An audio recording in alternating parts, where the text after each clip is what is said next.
আসসালামু আলাইকুম। রওনা দিলাম সিলেটের উদ্দেশ্যে। সিলেট যাইতে যাইতে একটা ঘুমায় গেছে। ঘুম থেকে উঠে দেখি প্রচুর বৃষ্টি।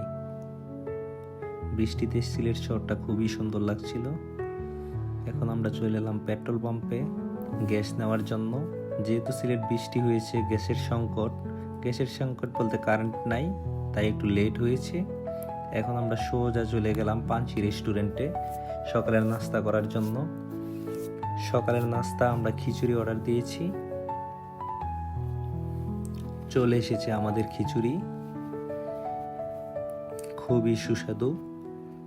সিলেটের ঐতিহ্যবাহী সকালের নাস্তা। তারপর আমরা রওনা দিয়ে দিলাম।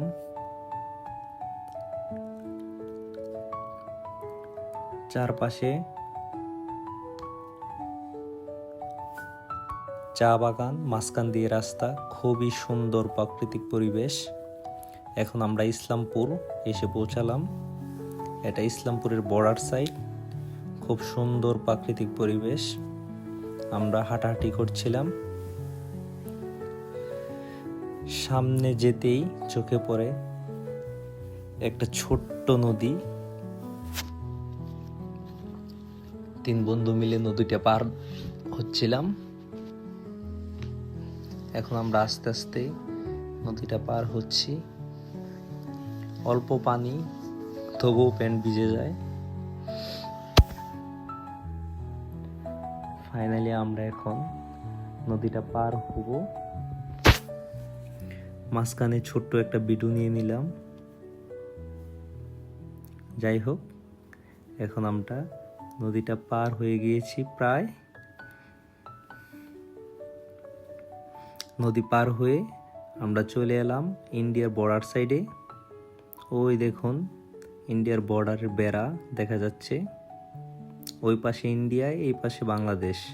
আমরা এখন বাংলাদেশের রাস্তা ধরে হাঁটতে শুরু করলাম। পাশে আমাদের বিছনাকান্দির সৌন্দর্য। এই দেখুন বিছনাকান্দি, কত সুন্দর পরিবেশ। সামনে আবার আরেকটা জিরিপথ, এটা আমাদের পাড়ি দিতে হচ্ছে। যাই হোক, এটা পাহাড় থেকে নেমে আসা পানি, খুবই সুন্দর। এখন আমরা চা বাগান আসলাম। চা বাগানের পরিবেশও খুবই সুন্দর, সবুজ চা গাছ। এখন আমরা বাড়ির উদ্দেশ্যে রওনা হলাম।